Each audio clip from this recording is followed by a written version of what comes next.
우리가 보험금 지급받을 때 보험사에 사인해줘야 되는 경우가 크게 두 가지가 있습니다.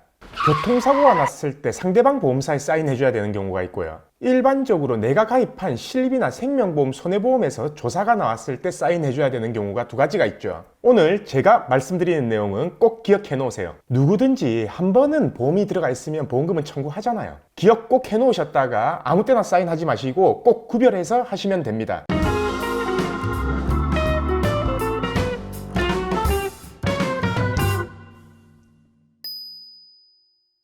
매일 저녁 새로운 정보를 드리는 채널 보상가배상TV입니다. 이 질문도 참 많은 사람들이 물어봐요. 사인을 해줘야 되냐 말아야 되냐. 이 영상 놓치지 않고 들으시는 분들은 분명히 후회할 일은 없을 겁니다. 우선 우리가 개인적으로 가입한 보험부터 설명을 드릴 건데요. 우리가 생명보험이나 손해보험이나 실손이나 마찬가지지만 한 번에 청구했을 때 아니면은 고액의 보험금을 청구했을 때 아니면 가입한 지 얼마 지나지 않아서 청구했을 때는 꼭 조사가 나오죠. 보험사에서 직접 조사 나오는 보험사는 없습니다. 전부 보험사에서 손해사정업체에 위임을 해서 그 손해사정업체에서 조사가 나오는데요. 이 손해사정업체라는 거는 우리가 흔히 알고 있는 우리가 맡기고 위임하는 그런 손해사정업체는 아니에요. 십수년 전부터 보험사하고만 거래해온 보험사의 하청업체, 하청손해사정업체라고 생각하시면 됩니다. 아니면 보험사의 자회사인 손해사정업체거나요. 그 손해사정업체는 보험금 청구에 대해서 조사를 하고 초기보고서, 중간보고서, 종결보고서를 작성해서 올리고 그 대가로 보험사의 손해사정 비용을 받는데요. 우선 보험금을 접수하고요. 조사 안 나오고 지급될 보험금은 3일 이내에 지급됩니다. 왜냐하면 3영업일 이내에 지급이 돼야지 이자를 발생 안 시키거든요. 그리고 조사가 나오는 사건 같은 경우에는요, 한 3영업일이 지나면 연락이 오죠. 손해사정업체에 위임했다. 그리고 그 손해사정업체에서 아마 연락이 올 겁니다. 연락 와서 아마 제일 처음 하는 말이 질문답서를 받아야 되고 몇 가지 물어본 후에 병원 의무기록이랑 의사소견서를 받으려면 동의를 받아야 된다. 그래서 만나자 라고 이렇게 합니다. 이제 만나면 물어보기 시작하죠. 어떻게 아팠냐, 언제 병원 갔냐, 이전에는 어느 병원 갔냐. 그걸 전부 다 본인 입으로 말해준다는 거를, 그리고 질문답서를 쓰고요. 그 질문답서에 사인을 하고 그 다음은 정보 제공 활용 동의서랑 의무기록 열람 동의서 위임장에 각각 사인을 받아갑니다. 우리가 10년 전에는요, 병원 의무기록을 다른 사람이 발급받으려면요, 이 위임장에 인감 도장이 찍혀야 되고 인감 증명을 첨부해야지만 의무기록이나 의사소견서를 받을 수 있었어요. 근데 지금은요, 엄청 간편해졌어요. 신분증만 있으면, 그것도 사진 찍은 거 복사해서 그 신분증만 있으면 사인한 동의서나 위임장으로도 전부 다 의무기록이나 소견서가 발급이 가능합니다. 그러면은 어디까지 동의를 해줘야 되냐, 그 부분에 대해서는 약관에 명시가 되어 있는데요. 그 약관 내용을 살펴보면요, 보통보험약관 제8조 보험금 지급의 절차 부분에 있습니다. 6항을 보시면요, 보험금 지급 사유와 관련하여 의료기관, 국민건강보험공단, 경찰서 등 관공서 등의 조사가 필요할 경우에는 보험사의 서면에 의한 조사 요청에 동의하여야 된다라고 이렇게 나와 있습니다. 그리고 이에 동의하지 않았을 때는 사실 확인이 끝날 때까지 보험회사는 보험금에 대한 이자를 지급하지 않습니다 라고 이렇게 나와 있어요. 즉 무슨 말이냐면은 이 조사가 필요하다고 생각했을 때 조사 요청에 동의를 하지 않았을 경우에는 보험금을 이제 없이 무기한 연기시킨다라는 겁니다. 자, 그럼 우리가 서면에 의한 요청 동의는 해줘야 되겠죠. 그 동의가 바로 의무기록 열람 요청이라든지 아니면 경찰서 등의 정보공개 요청입니다. 그리고 그 다음 항을 보면요, 보험사는 이 조사 요청 시에 조사 목적이나 사용처 등을 명시하고 설명합니다 라고 이렇게 나와 있습니다. 자, 다시 말해 정보 제공 활용 동의서 사인해 주셔야 돼요. 그리고 의무기록 열람 동의서 사인해 주셔야 됩니다. 왜냐, 이건 약관에 명시가 되어 있는 내용입니다. 단 다음 항에서 조사 목적이나 활용 등에 대해서 상세하게 설명을 한다고 했기 때문에 사용처나 어느 병원 갈 거다는 거는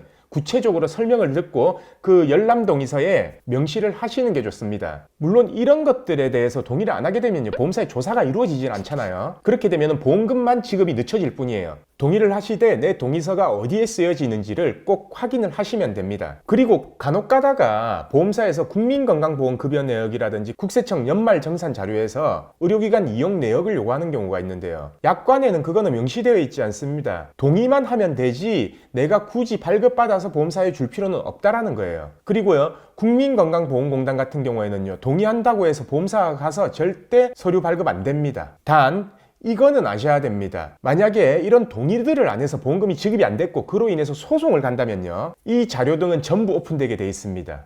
왜냐하면 모든 관공서나 국민연금관리공단 등의 법원을 통해서 문서송부 촉탁 신청을 해버리면 재판 중에는 모든 자료가 열람이 될 수 있습니다. 그래서 결국 재판을 가면 이런 자료들은 전부 다 오픈이 된다라는 거죠. 그래서 이런 부분들까지 전부 다 고려를 한 상태에서 내가 직접 사인을 해줘야 된다, 동의를 해줘야 된다라는 서류, 그 서류가 뭔지를 명확하게 알고 동의를 해주시면 된다라는 얘기입니다. 자, 지금까지는 제가 동의를 해줘야 되는 서류에 대해서 설명을 드렸고요. 보험사에서 내미는 서류 중에 절대 사인을 하면 안 되는 서류가 있습니다. 이 바로 면책동의서나 뭐 지급하인서 이런 명칭을 갖다 붙여서 이런 말도 안 되는 서류를 갖다 들이미는 보험사들이 있어요. 그 내용을 보면요, 보험금도 안 주고 동의한다. 자, 고주의무위반했기 때문에 해지함에 동의해라. 자, 이런 사유로 돈이 안 나갑니다. 그러니까 부지급에 동의하세요. 아니, 해지하고 부지급할 거면 동의서가 필요 없습니다. 그냥 해지시켜버리고 부지급해버리면 돼요.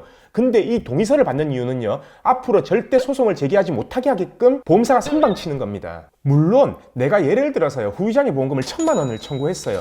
근데 장애에 대해서 보험사하고의 이견이 있어서 한 500만 원의 절충을 하고 합의를 하고 그 합의된 금액에 동의한다. 그리고 여기에 대해서는 소송 제기하지 않겠다. 라는 동의서는 합의서가 될 수 있습니다. 근데 그때도 꼭 단서는 달아 놓으셔야 돼요.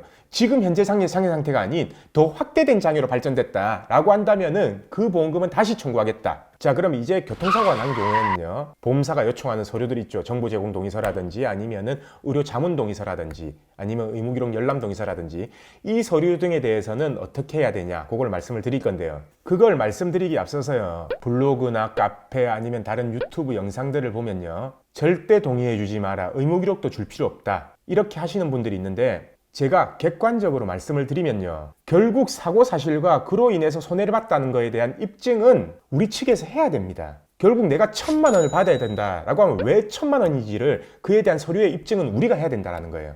제가 이렇게 말하면요, 또 이 영상 보고 또 보험사 편드나 이렇게 말씀하시는 분들이 있을 건데요, 아무리 그렇게 댓글이 달린다 하더라도 저는 사실을 전달해야 되고 우리는 정확한 사실을 근거로 싸워야 되지 않겠습니까? 제가 아무리 이렇게 영상이라도 사실도 아닌 근거도 없는 얘기 가지고 이렇게 이빨린 소리만 할 수는 없잖아요.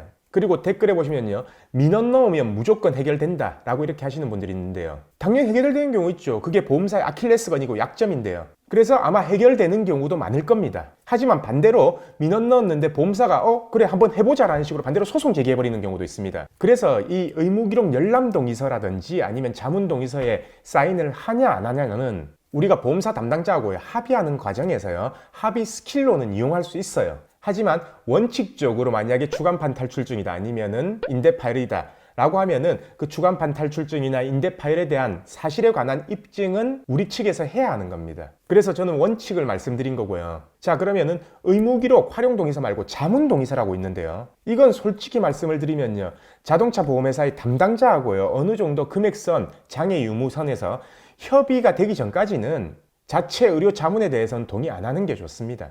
보험사의 보상가 담당자들이 눈치를 보는 게 이제 의료심사팀의 눈치를 보거든요. 왜냐면 의료심사팀에서 어느 정도 장애가 결정돼야지 그 금액을 산정해서 이제 합의로 제안을 하고 이렇게 협상을 하는데요, 만약에 그 의료심사팀에서 장애가 없다라고 나오면은 담당자 선에서도 뭔가 할 수가 있는 게 없어요. 그래서 그런 자문 동의를 하기 전에 어느 정도 담당자하고 장애에 대한 협의를 거치고 나서, 금액적으로 협의를 거치고 나서, 그리고 그 담당자한테 그렇게 결제 받아오라고 하는 게 훨씬 낫습니다. 아니면 보험사한테 처음부터 강력하게 주장할 거면은 내가 소견서 미리 다 받고 후유장애 진단서 전부 다 받아서 보험사에 강력하게 주장하시는 게 좋습니다.